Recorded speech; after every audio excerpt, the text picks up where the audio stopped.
孩子的下眼睑也叫眼底的这个位置，颜色发红、发青、发紫，它都代表着孩子不同的身体状况啊。宝妈们一定要知道如何去调整。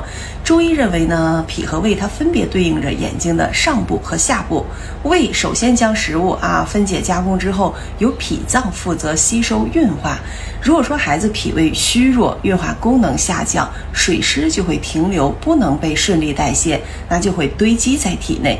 那因为眼底的这个位置呢，皮肤比较薄，与脾胃对应的位置就会形成隆起产生眼袋。那眼袋颜色不同，它也暗示了脾胃的状态不同。那接下来我们就讲一讲孩子下眼睑的这个位置，它颜色发红、发青、发黑、发紫，它具体应该如何去调整首先第一点，颜色发红，这个红是淡淡薄薄的一层红，说明孩子有积食了，但是时间不是特别久，这个时候很好调整注意控制饮食，调整饮食，也可以吃一点往下消积的产品，很快就能消下去了。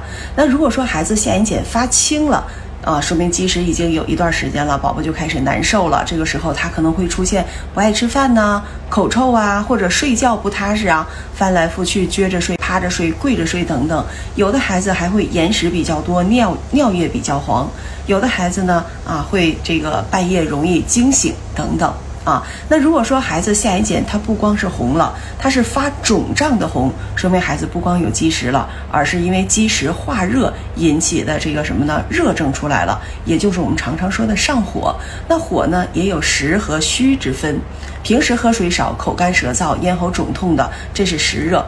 孩子处于发育旺盛的阶段，新陈代谢比较快体质呢属于偏阳的体质。如果积食了食物堆积在肠道里，堆积久了发酵化热产生热量，导致体内的热量比较多，这样的孩子一般是虚火，所以这个时候眼袋就会发红。如果说眼袋不光是红了，它是红的发紫了，说明体内积食已经很严重了，热量太多了。这个时候孩子就特别容易出现很多的热症，比如说大便干结的、喉咙红、嗓子肿的发烧、咳嗽、免疫力差等等。如果说孩子眼底的颜色开始发黑了，那妈妈们一定要重视起来了这个时候宝宝的积食已经很久了，非常严重了。那这样的孩子一般会出现什么呢？脾虚的状态，比如说生长发育缓慢，不长肉也不长个子，而且有的孩子会什么呢？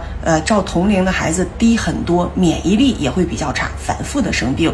那如果说孩子眼底这个位置是发青的颜色，同时伴随着什么呢？脸色也暗淡，嘴唇也发青，那这说明孩子多少有脾胃虚寒的症状了。那凉的东西一定要少吃了多吃点温热的晚上睡觉之前呢，泡一泡手，泡一泡脚帮助孩子驱赶一下寒气。那您家的孩子眼底是什么颜色的呢？如果您不会调整的话呢，点击下边的直播预约，来到直播间，我1对1的给大家进行讲解。快手，拥抱每一种生